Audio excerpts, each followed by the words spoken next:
On today's episode of the Locked On Texan podcast, what better way to close off this week than talking Nick Caley, the press conference, initial reactions, and how can we anticipate this offseason with Caley moving forward?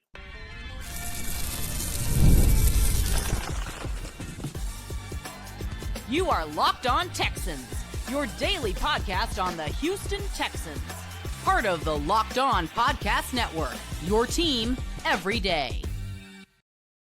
Battle Red Nation, we're the Locked On Texans duo. Thank y'all for making this your first listen of the day. I'm Texans Credential Media member and Texans football analyst John Hickman alongside the man with the big hat and the even bigger smile. Podcast only live once, Polo edition.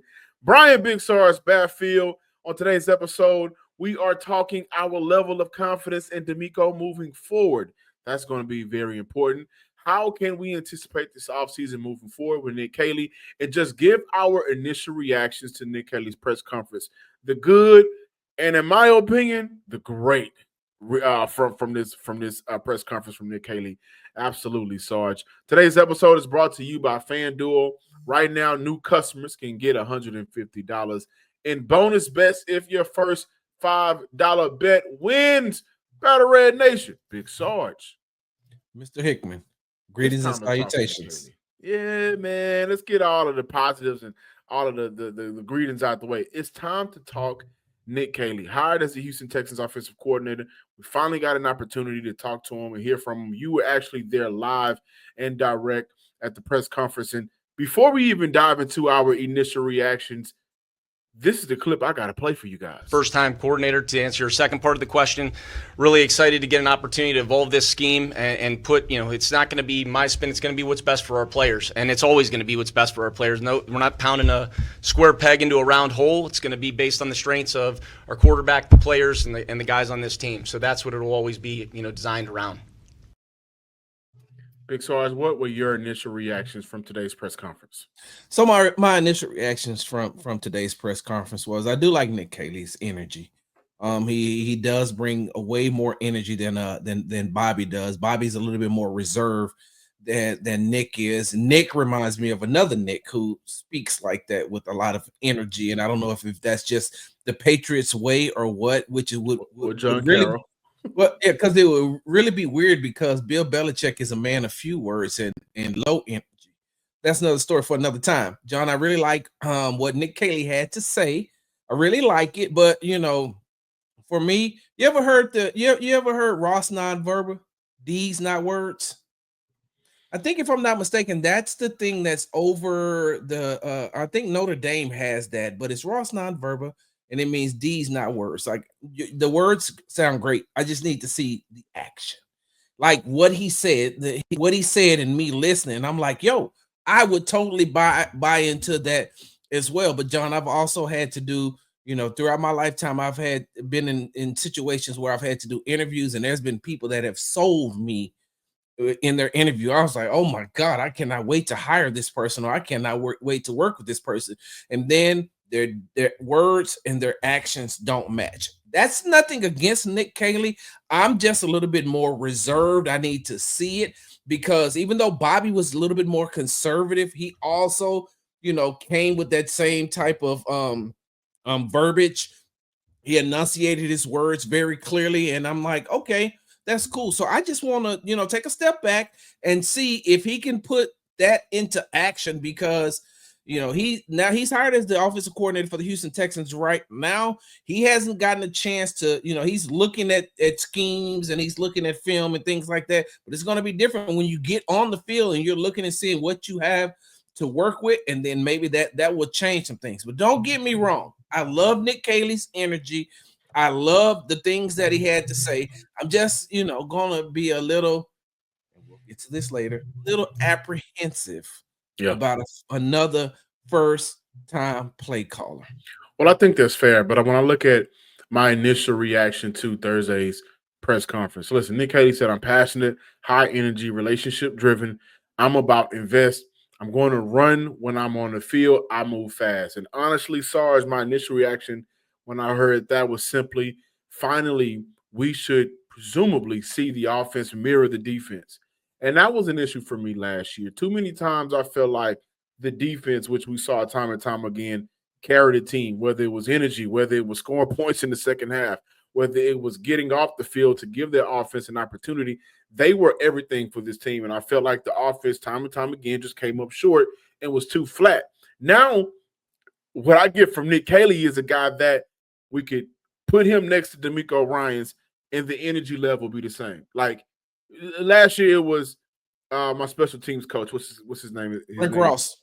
Frank Ross, DeMeco. They were here and Bobby was over here, right? And now I feel like based on my initial reaction from the press conference, it feels like it'll all match. And that's a good thing because now we should be able to see the offense be much more aggressive in their play calling, much more aggressive in how they attack defense. And another thing that I really did love, and I want to throw this back to you, was just Nick Caley talking about that word I'm tired of, and that's the scheme, right? It's going to be a Houston scheme. I'm not trying to throw curveballs, but dating back to my time in New England, we were game scheme, and at the end of the day, we want to win. So for me, that really screamed, and this is probably the most important quote, it definitely sounded like a little Bill Belichick. Each week, we should see a different game plan. Last year, especially last year, when we got more information on Bobby and what he liked to do in the system and scheme, tired of that word, that he wanted to run, it seemed like week to week, what you saw, what did you always say? Trust the play. Trust the play. Trust the process. Trust the routes. Trust where the read is going.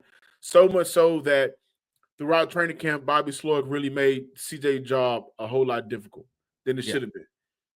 That comes off when I'm hearing that from Nick Caley. It comes off as each week we're going to have something different to help elevate our offense, to help elevate our offensive linemen, which we'll get into, to help elevate our receivers, to help elevate our quarterback. We're not going to hold you guys back. We're just going to continue to elevate given the opponent we're going to go up against. So I thought that was probably one of the more important quotes and things to hear from him because it really puts away any doubt of a system that is we have to trust into again. No, the system is going to change. And to that point, again, it's very Bill Belichick-like. Each week it's a different game plan. I think that's a huge positive for Texas fans to hear. And John, I'm going to tell you like this. I think that once we get into OTAs,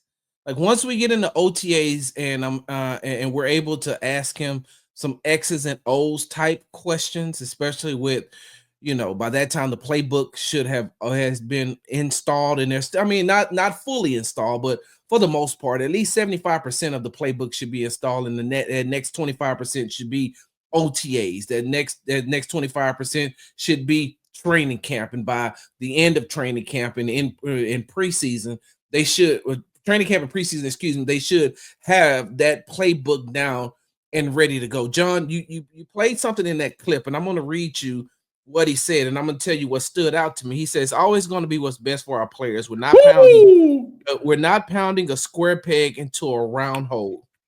We're not pounding a square peg into a round hole. We're on the same page. No, listen, I'm excited because that was literally my next thing I wanted to bring up. Excuse me. Yeah. We're not pounding a square peg. What was it? We're not pounding a square peg into a round hole. So to me, that screams we're not going to force what's not working. So we're not going to force a second long run. We're not going to force a screenplay that's not there. We're not going to force things offensively. And why everybody should be excited is because mentally, think about just how to make things work easier. My dad used to always tell me, and my brother before he left, work smarter, don't work harder. That's what that quote screams to me, Sarge. Yep, and John, what it screams to me is this. I'm going to read this one more time. It's always going to be what's best for our players. We're not pounding a square peg into a round hole. You know who that sounds like? Ben Johnson does not pound a square peg into a round hole. Sean McVay does not pound a square peg into a round hole. Kevin O'Connell does not do that. Mike LaFleur. What's the head coach's name in Cincinnati? I can't think of his name. Not Callahan. He's in Tennessee. Zach Taylor. Yes, does not pound a square peg into a round hole. And John, this brings me back to something that you and I have talked about on this show religiously, something that I have told you. The reason why I did not want another disciple, I did not want another branch off that Shanahan tree. The reason why is a lot of that Shanahan system also has a lot of Gary Kubiak in it, right? Got some Gary Kubiak in it. You know, Gary Kubiak didn't let his quarterbacks audible. Hey, man, you know what you got to do, John? What did we talk about early? Trust the play. Kyle Shanahan runs a trust the play. What's the new offensive coordinator? What's the offensive coordinator that used to be with the New Orleans Saints? And I think he just went out to where? Clint Kubiak, right? Clint Kubiak. Just, those are the guys who were pounding a square peg into a round hole. So me hearing Nick Caley say that lets me know that he's been listening to a Sean McVay and saying, hey, look, if this isn't working, you're going to have to do what, John? Make adjustments. The thing that Bobby Slowik did not do on a consistent basis. Because you know what you do? You put a square peg into a square hole, and you put a round peg into a round hole. And if they're mixed up, sometimes you got to know, let me just move them. Let me just adjust to what this defense is doing. Let me adjust to what this defensive coordinator has done. And he switched up because he's watched film or he's picked up on a tendency that we had. Okay, let's go ahead and switch this whole thing up. So I like the fact that Nick Caley is not going to pound a square peg into a round hole. Absolutely. We got to talk about what our anticipation with this offense moving forward, Nick Caley, and just overall, what do we think his level of intensity on the offensive side of the ball would bring out for this team? When the game tips off, like the Rockets, in a couple of minutes, the NBA action is just starting to get going, and there's no better place to get in on the action than with FanDuel, America's number one sportsbook. With FanDuel, you can place live bets throughout the game. So even if you miss the opening tip-off, you want to bet on a fourth quarter comeback, or you want to just stay in the action, you could do so with FanDuel. And if you're looking for a bigger payout, you can even combine live bets into a same-game parlay. Right now, new customers can bet $5, and if they win, they'll get the $150 in bonus bucks guaranteed. That's right. Bet $5, win $5, and you'll get $150 in bonus bets if your first $5 bet wins. And also, guys, a lot of apps out there may be a little bit difficult to navigate and irritating to use. That is not the experience with FanDuel. I got a lot of friends and family members outside of the state of Texas who tells me all the time, hey, man, you want to get in on this? Give us your money. We'll place the bet, whatever you like, and you'll get your money soon as you hit. So FanDuel is a family favorite. Why not make it yours? Make every moment more with FanDuel, the official sports betting partner of the NBA. Welcome back to the Locked On Texans podcast. Thank you for joining us here on the Locked On Texans podcast, available wherever you get your podcast from. Hey, haven't done that in a while, John. John, I know that you are excited, and I'm excited too, John. I'm actually shocked that. I'm not shocked that you're this excited, but you had your reservations, rightfully so. But I thought the man with the big hat and the big smile would be gone by now. But yet you still smiling. So that's a good thing, John, Texas fans. I'm going to be honest with you. Like I said, I started the show with reservations. But that square peg in hold on, what is it again? That square peg into a round hole. I think that thing got me going, John. I think it gets the juices flowing. But John, I want to ask you, how can we anticipate the offseason with Nick Caley? Yeah, one thing he talked about was just the foundation on how he will lean to get the offensive line to the next level. Said, well, with the offensive line, the quarterback, obviously the halfback, you got to be able to see the game through the same set of eyes. That's extremely important. You gotta be going in the same direction. You got to be tied together. That starts with communication. That's the C word.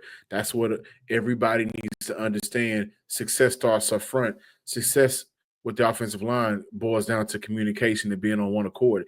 It starts with protecting, and this is what I love, inside out and establishing the pocket, the depth of the pocket, the width of the pocket, and that extends obviously in the tight ends and wide receivers when you're chipping and stuff like that. But it really starts inside out, and it starts seeing through the same lens. We all have to be coordinated in that. So, number one, when I look at my anticipation on what this offseason will bring, whether that be free agency in the draft, there's no way around it. They're going to look to upgrade that offensive line somehow. It may not be 2, it may not be 3 players, that's what I've preached on this show here, but they're going to bring in somebody. They're going to invest in that offensive line, maybe first, maybe second round, who knows, but they're going to make sure that from Nick Caley and Cole Popovich, 2 guys that are tied together dating back to New England, hey, we're going to have to make sure that when we have to take on a blitz in the stunts, everybody knows exactly what to do.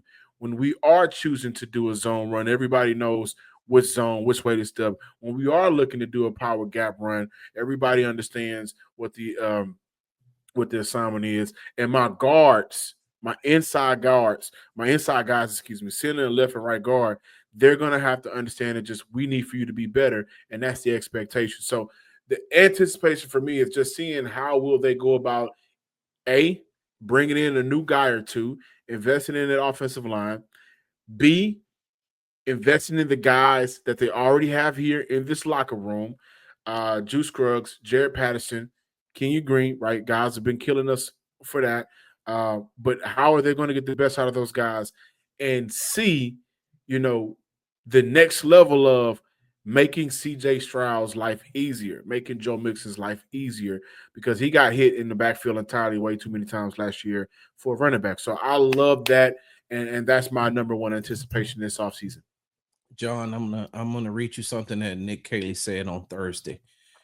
He said, passionate, high energy, relationship driven, getting to know the players beyond just the actual performance on the field, getting to know what makes them tick, and really investing in them as people to understand how they operate, how you can help them and help them reach and realize their potential. Who that sound like, Sarge? DeMeco? Yeah, exactly. I mean, I feel like that's the exact same thing DeMeco Ryans said 2 years ago, but that's a positive. Right. Yeah, and it sounds like DeMeco say, study this. No, I'm just playing. That really did come from Nick. I got a chance to see Nick Caley in action, so that really did, come from him, and it was genuine, John. So, I think that he is going to invest this offseason in trying to get to know his personnel, and I'm going to tell you why, John. One of the reasons why he's going to have to do that is because he's coming in. A lot of people don't realize he's coming in under a lot of adversity, not just being a first-time play caller, not just coming into and implementing his new system. Like, John, this team don't have no money. They're cash strapped. Like the Texans are cash strapped. And so we can put 5 on it. Huh? We can put 5 on it. I can put a little something on it, right? But John, I don't even think now they have enough operating capital to be able to bring in like the draft picks and to have enough cash on hand to operate throughout the season. Yeah. Because I think they only got like $1 million in cap space, if I'm not mistaken. Like, they don't have a lot. Yeah. And so with that being said, and don't quote me on that, I'm thinking that's a roundabout number. I know that they don't have a lot of money to operate under. So they're going to have to get some people to do some reconstruction. Like Nick Caserio has his work cut out for him. He does.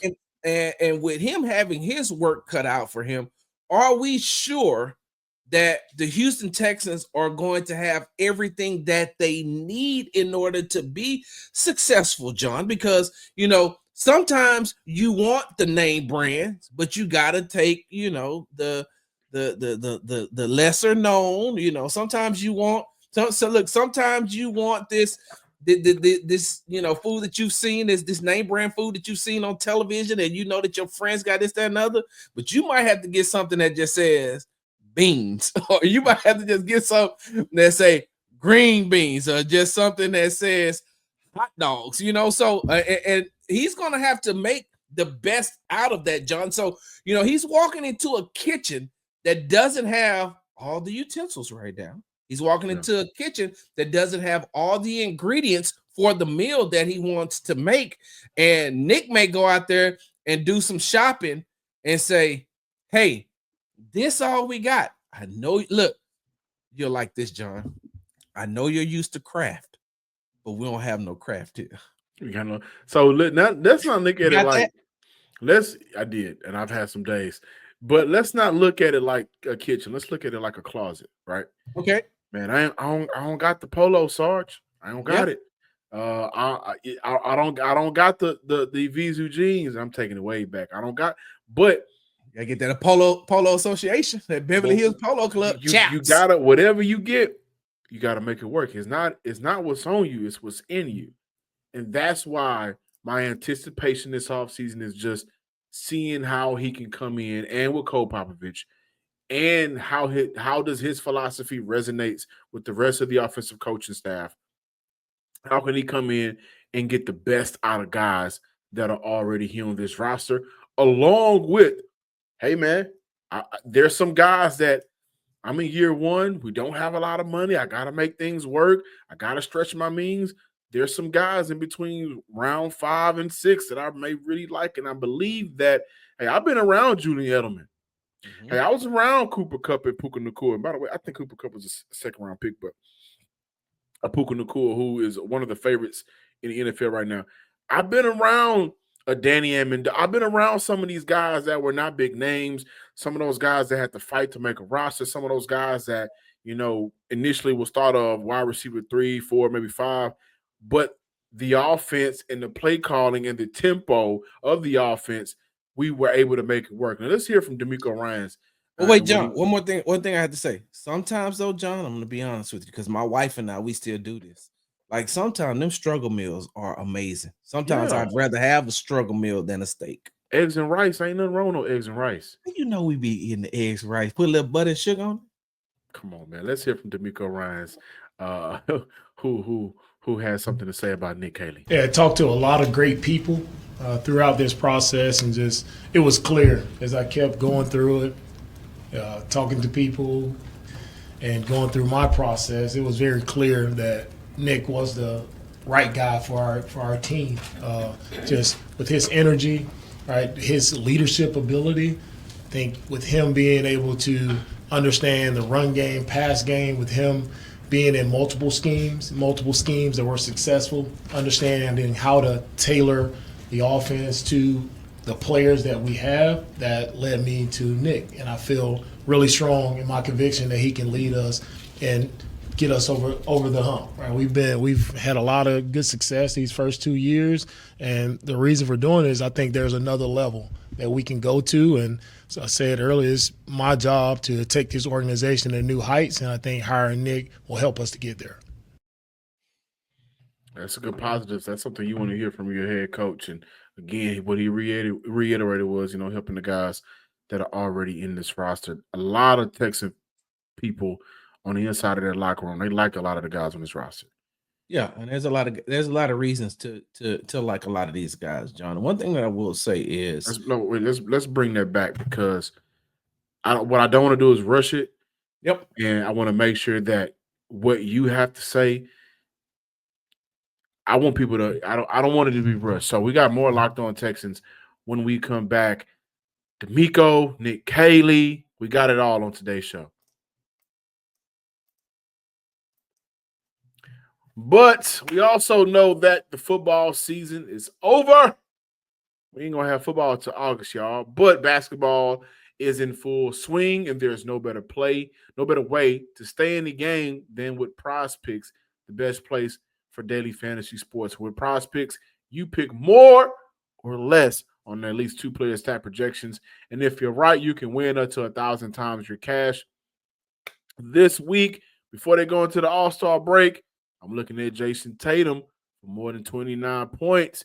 And the best part, PrizePicks is quick and easy. You can set up your lineup within 60 seconds or less, and their fast and secure withdrawals mean everybody can get their winnings in as little as 15 minutes.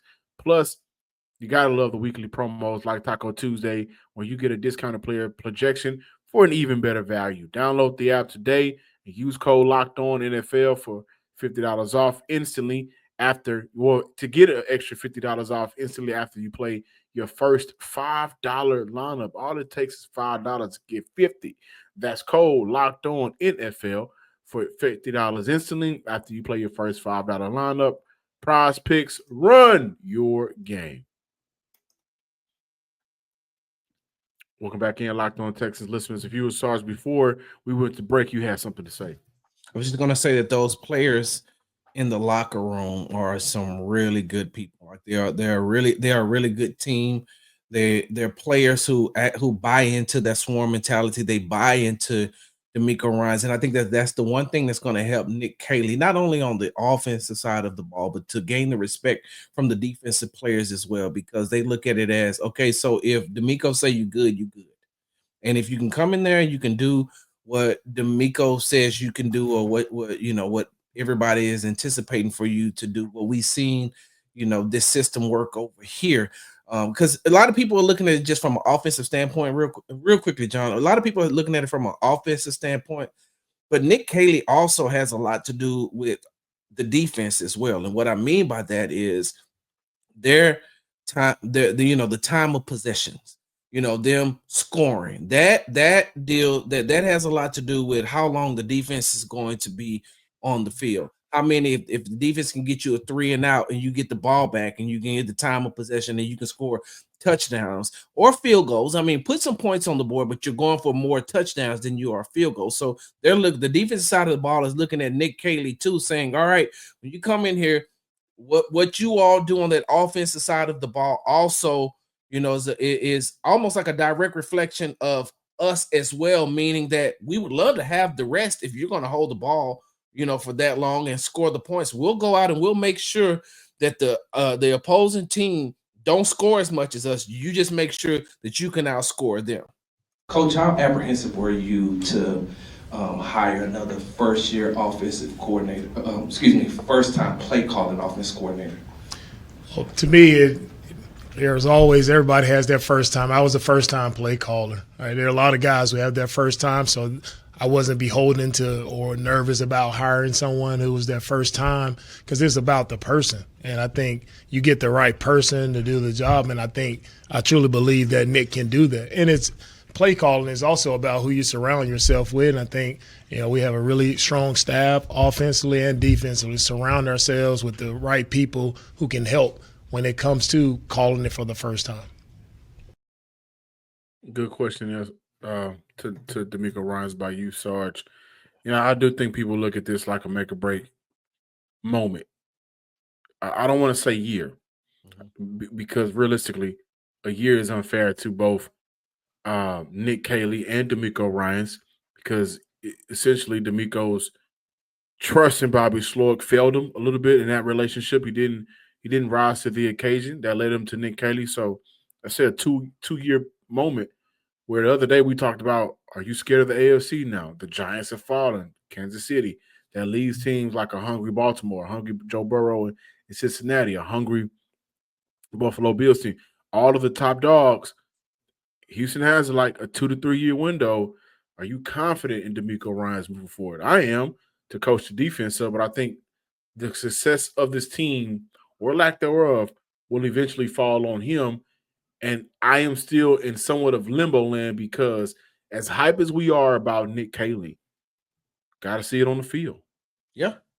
That's exactly what I said, John. That's what I said to start this show off. I'm like, listen, the words are amazing. Like I said, he enunciates very, very well and with energy, but I need to see it on the field. And the one thing, if I had a little opportunity to have some pushback with Coach DeMeco Ryans on the statement that he made to the question, to the answer that he made to the question that I asked, yes, Coach, you were a first-time play caller as well, but you were also in the same system. You didn't go to, when you moved from San Francisco, you became a head coach, and you still call defensive plays as well, along with Matt Burke, but that's totally different than being a head coach. John, and I apologize for this, the name slips my mind, but what's the former coach for the New York Jets?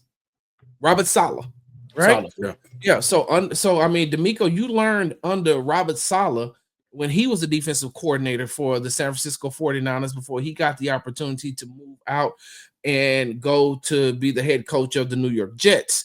Then you slid right into that spot for the next 2 years, right, John? If I'm not mistaken, he was 2 years as before he defensive came over, coordinator, right? But you're sliding right in, coaching the same system, coaching the same players, the players who know you, the players who've been around you when you were an assistant. You know, just use Azeez Al-Shaair for example, who is the middle linebacker for the Houston Texans right now. He learned everything that he knows under DeMeco Ryans, but he was in that system to learn under DeMeco Ryans. And when you look at the amount of talent that they had in San Francisco, you know, and don't get me wrong, Nick Caley is inheriting a lot of talent as well, but this is going to be his first time dealing with this amount of talent. Something that I had reservations about with Bobby Slowik coming into his second year. Hey, this is a lot of talent that you have to deal with, Bobby. Are you able to handle that? And we see at the end of the day that he couldn't. Coach, when you were in San Francisco, you were already ready to handle that amount of talent because you had been around that amount of talent. And all they did was insert DeMeco Ryans right here, and he was able to move on. So my pushback to Coach would have been, yes, everybody has to have their first time, but everybody doesn't have their first time with this amount of talent or, John, this amount of expectation, because this team is looking to move past the divisional round, and can Nick Caley lead them there? Yeah, and I think, you know, in the coming days, we'll talk more. I mean, he said some things that I really did like. Well, also, I just want to point this out really quick before we close the show. Bobby Slowik said some things that we really did like too. So I said earlier, Johnny. So the excitement right now around Nick Caley for a lot of guys, they feel like we got our guy. We had a lot of guys that really, you know, really wanted Nick Caley. Me and John Crumple have talked about Nick Caley for the last couple of months. You got guys on social media, and so it feels like we got our guy. We got our guy.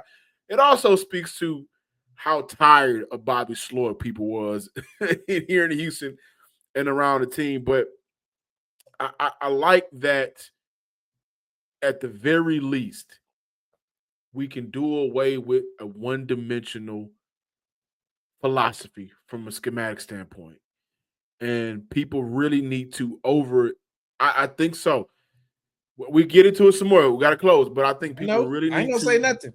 People really need to put in their mindset, this guy's coming from two great backgrounds, two organizations that ran two great offenses.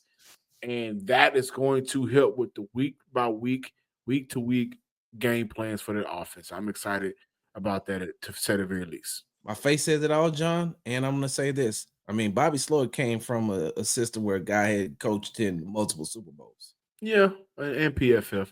Thank y'all for watching today's episode of the Locked On Texans podcast. Please be sure to subscribe, like, and comment to the Locked On Texans podcast wherever you listen to your podcast. Give us a follow on Twitter at Locked On Texans, and check me out at John_Hickman12. And make sure you follow me on the app formerly known as Twitter at Big Star Sports with the Z at the end. Shout out to Bobby Slowik. He's in Miami now. So that Shanahan Tree revamp program is going to work out with him and McDaniels. Until next time. Complaining. Yeah. You know, don't get Tyreek in Houston. Until next time, ladies and gentlemen, peace.